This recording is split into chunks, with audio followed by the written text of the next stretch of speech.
حضرت ثمامہ کا اعلان محبت۔ حضرت ثمامہ بن اسال رضی اللہ تعالی عنہ ایمان لا کر کہنے لگے، اے محمد صلی اللہ علیہ وسلم، خدا کی قسم، پہلے میرے نزدیک روئے زمین پر کوئی چہرہ آپ کے چہرے سے زیادہ مبغوض نہیں تھا، لیکن آج آپ کا وہی چہرہ مجھے سب چہروں سے زیادہ محبوب ہے۔ خدا کی قسم، میرے نزدیک کوئی دین آپ کے دین سے زیادہ مبغوض نہ تھا، مگر اب آپ کا وہی دین میرے نزدیک سب دینوں سے زیادہ محبوب ہے۔ خدا کی قسم، میرے نزدیک کوئی شہر آپ کے شہر سے زیادہ مبغوض نہ تھا، لیکن اب آپ کا وہی شہر میرے نزدیک تمام شہروں سے زیادہ محبوب ہے۔ بستر موت پر عشق رسول اللہ صلی اللہ علیہ وسلم۔ حضرت بلال کی وفات کا وقت آیا تو ان کی بیوی نے غم سے نڈھال ہو کر کہا کہ ہائے رے غم! یہ سن کر حضرت بلال نے بستر موت پر تڑپ کر کہا، واہ رے خوشی! میں کل تمام دوستوں سے یعنی آقا علیہ الصلوۃ والسلام اور آپ کے صحابہ سے ملوں گا۔ حضرت علی اور محبت رسول صلی اللہ علیہ وسلم۔ حضرت علی سے کسی نے سوال کیا کہ آپ کو رسول اللہ صلی اللہ علیہ وسلم سے کتنی محبت ہے؟ تو آپ نے فرمایا، خدا کی قسم، حضور ہمارے مال، ہماری اولاد، ہمارے باپ، ہماری ماں اور سخت پیاس کے وقت پانی سے بڑھ کر ہمارے نزدیک محبوب ہیں۔ سوتے وقت رسول کی یاد۔ عبدہ بنت خالد بن میدان کا بیان ہے کہ ہر رات حضرت خالد بن میدان رضی اللہ تعالی جب اپنے بستر پر لیٹتے تو انتہائی شوق و اشتیاق کے ساتھ حضور صلی اللہ علیہ وسلم اور آپ کے صحابہ، مہاجرین و انصار کو نام لے لے کر یاد کرتے اور یہ دعا مانگتے کہ یا اللہ، میرا دل ان حضرات کی محبت میں بے قرار ہے اور میرا اشتیاق اب حد سے بڑھ چکا ہے، لہٰذا تو مجھے جلد وفات دے کر ان لوگوں کے پاس پہنچا دے۔ یہی کہتے کہتے ان کو نیند آ جاتی تھی۔ نمبر 5، تعظیم رسول۔ امت پر حضور علیہ الصلوۃ والسلام کے حقوق میں ایک نہایت ہی اہم اور بہت ہی بڑا حق یہ بھی ہے کہ ہر امتی پر فرض عین ہے کہ حضور علیہ الصلوۃ والسلام اور آپ سے نسبت و تعلق رکھنے والی تمام چیزوں کی تعظیم اور ان کا ادب و احترام کرے اور ہرگز کبھی بھی ان کی شان میں کوئی بے ادبی نہ کرے۔ سر پر چڑیاں۔ حضرت علی کرم اللہ وجہہ حاضرین مجلس کے ساتھ حضور علیہ الصلوۃ والسلام کی سیرت مقدسہ کا تذکرہ کرتے ہوئے ارشاد فرماتے ہیں کہ جس وقت آپ کلام فرماتے تھے تو آپ کی مجلس میں بیٹھنے والے صحابہ کرام اس طرح سر جھکا کر خاموش اور سکون کے ساتھ بیٹھے رہا کرتے تھے کہ گویا ان کے سروں پر پرندے بیٹھے ہوں۔ جس وقت آپ خاموش ہو جاتے تو صحابہ کرام گفتگو کرتے اور کبھی آپ کے سامنے کلام میں تنازع نہیں کرتے، اور جو آپ کے سامنے کلام کرتا آپ توجہ کے ساتھ اس کے کلام کو سنتے رہتے یہاں تک کہ وہ خاموش ہو جاتا۔ کون بڑا؟ امیر المومنین حضرت عثمان بن عفان نے حضرت قباس بن اشیم سے پوچھا کہ تم بڑے ہو یا رسول اللہ صلی اللہ علیہ وسلم؟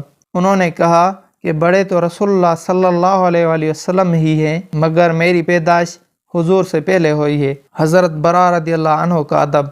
حضرت براء بن عازب کہتے ہیں کہ میں حضور صلی اللہ علیہ وسلم سے کچھ دریافت کرنے کا ارادہ رکھتا تھا، مگر کمال ادب اور آپ کی ہیبت سے برسوں دریافت نہیں کر سکتا تھا۔ آثار شریفہ کی تعظیم۔ حضور اقدس صلی اللہ علیہ وسلم کی ذات مقدسہ کے ادب و احترام کو حضرت صحابہ کرام رضی اللہ تعالی عنہم اپنے ایمان کی جان سمجھتے تھے، بلکہ وہ چیزیں جن کو آپ کی ذات سے کچھ تعلق و انتساب ہو ان کی تعظیم و توقیر کو بھی اپنے لیے لازم الایمان جانتے تھے۔ حضرت خالد بن ولید کی ٹوپی میں حضور صلی اللہ علیہ وسلم کے چند مقدس بال سلے ہوئے تھے۔ کسی جنگ میں ان کی ٹوپی سر سے گر پڑی تو آپ نے اتنا زبردست حملہ کر دیا کہ بہت سے مجاہدین شہید ہو گئے۔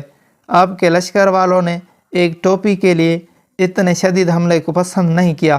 لوگوں کا طعنہ سن کر آپ نے فرمایا، میں نے ٹوپی کے لیے یہ حملہ نہیں کیا تھا، بلکہ میرے اس حملے کی یہ وجہ تھی کہ میری اس ٹوپی میں حضور صلی اللہ علیہ وسلم کے منہ مبارک ہیں۔ مجھے یہ اندیشہ ہو گیا کہ میں ان برکتوں سے کہیں محروم نہ ہو جاؤں اور یہ کفار کے ہاتھوں میں نہ پہنچ جائیں، اسی لیے میں نے اپنی جان پر کھیل کر اس ٹوپی کو اٹھا کر ہی دم لیا۔ حضرت عبداللہ بن عمر رضی اللہ تعالیٰ عنہ حضور صلی اللہ علیہ وسلم کے ممبر شریف پر جس جگہ آپ بیٹھتے تھے، خاص اس جگہ پر اپنا ہاتھ پھیر کر اپنے چہرے پر مسح کیا کرتے تھے۔ حضرت ابو محذورہ جو صحابی اور مسجد حرام کے مؤذن ہیں، ان کے سر کے اگلے حصے میں بالوں کا ایک جوڑا تھا۔ جب وہ زمین پر بیٹھتے اور اس جوڑے کو کھول دیتے تو بال زمین تک پہنچ جاتے تھے۔ کسی نے ان سے کہا کہ آپ ان بالوں کو منڈواتے کیوں نہیں؟ آپ نے جواب دیا کہ میں ان بالوں کو منڈوا نہیں سکتا، رسول اللہ صلی اللہ علیہ وآلہ وسلم نے میرے ان بالوں کو اپنے دست مبارک سے مسح فرما دیا ہے۔ نمبر 6، مدح رسول۔ ہر امتی پر یہ بھی رسول اللہ صلی اللہ علیہ وسلم کا حق ہے جس کو ادا کرنا امت پر لازم ہے کہ رسول اکرم صلی اللہ علیہ وسلم کی مدح و ثنا کا ہمیشہ اعلان اور چرچا کرتے رہیں اور ان کے فضائل و کمالات کو علی الاعلان بیان کرتے رہیں۔ حضرت حسان بن ثابت، حضرت عبداللہ بن رواحہ، کعب بن زہیر وغیرہ صحابہ کرام رضی اللہ تعالیٰ عنہم نے دربار نبوت کا شاعر ہونے کی حیثیت سے ایسی نعت پاک کی مثالیں پیش کیں کہ آج تک بڑے بڑے باکمال شعراء ان کو سن کر سر دھنتے رہتے ہیں، اور انشاءاللہ قیامت تک حضور صلی اللہ علیہ وسلم کی مدح و ثنا کا چرچا نظم و نثر میں اسی شان سے ہوتا رہے گا۔ نمبر 7، درود شریف۔ ہر مسلمان پر واجب ہے رسول اللہ صلی اللہ علیہ وسلم پر درود شریف پڑھتا رہے۔ خالق کائنات کا حکم ہے کہ بے شک اللہ اور اس کے فرشتے نبی پر درود بھیجتے ہیں۔ اے مومنو، تم بھی ان پر درود بھیجتے رہو اور ان پر سلام بھیجتے رہو جیسا کہ سلام بھیجنے کا حق ہے۔ حضور علیہ الصلوۃ والسلام کا ارشاد ہے، جو مجھ پر ایک مرتبہ درود شریف بھیجتا ہے اللہ اس پر 10 مرتبہ درود بھیجتا ہے۔ درود شریف کے فضائل و فوائد بہت زیادہ ہیں۔ خداوند کریم ہم تمام مسلمانوں کو زیادہ سے زیادہ درود شریف پڑھنے کی توفیق عطا فرمائے۔ نمبر 8، قبر انور کی زیارت۔ حضور اقدس صلی اللہ علیہ وسلم کے روضہ مقدسہ کی زیارت سنت موقدہ قریب واجب ہے۔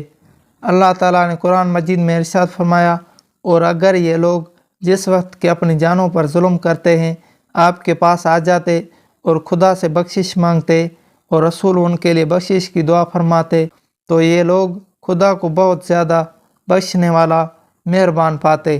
حضور علیہ الصلوۃ والسلام کے دربار کا یہ فیض آپ کی وفات اقدس سے منقطع نہیں ہوا ہے، اس لیے جو گناہ گار قبر انور کے پاس حاضر ہو جائے اور وہاں خدا سے استغفار کرے، اور چونکہ رسول اللہ صلی اللہ علیہ وسلم تو اپنی قبر میں اپنی امت کے لیے استغفار فرماتے ہی رہتے ہیں، اس لیے انشاءاللہ تعالی اس کی ضرور مغفرت ہو جائے گی۔ بہت سی حدیثیں روضہ منورہ کی زیارت کے فضائل میں وارد ہوئی ہیں، چنانچہ حضور صلی اللہ علیہ وسلم کا فرمان ہے، جس نے میری قبر کی زیارت کی اس کے لیے میری شفاعت واجب ہو گئی، جس نے بیت اللہ کا حج کیا اور میری زیارت نہ کی اس نے مجھ پر ظلم کیا۔ امیر المومنین حضرت علی مرتضیٰ سے روایت ہے کہ وفات اقدس کے 3 دن بعد ایک اعرابی مسلمان آیا اور قبر انور پر گر کر لپٹ گیا، پھر کچھ مٹی اپنے سر پر ڈال کر یوں عرض کرنے لگا کہ یا رسول اللہ صلی اللہ علیہ وسلم، آپ نے جو کچھ فرمایا ہم اس پر ایمان لائے ہیں۔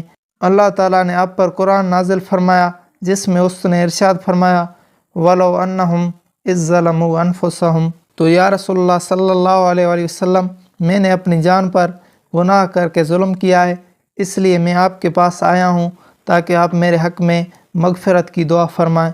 اعرابی کی اس فریاد کے جواب میں قبر انور سے آواز آئی کہ اے اعرابی، تو بخش دیا گیا۔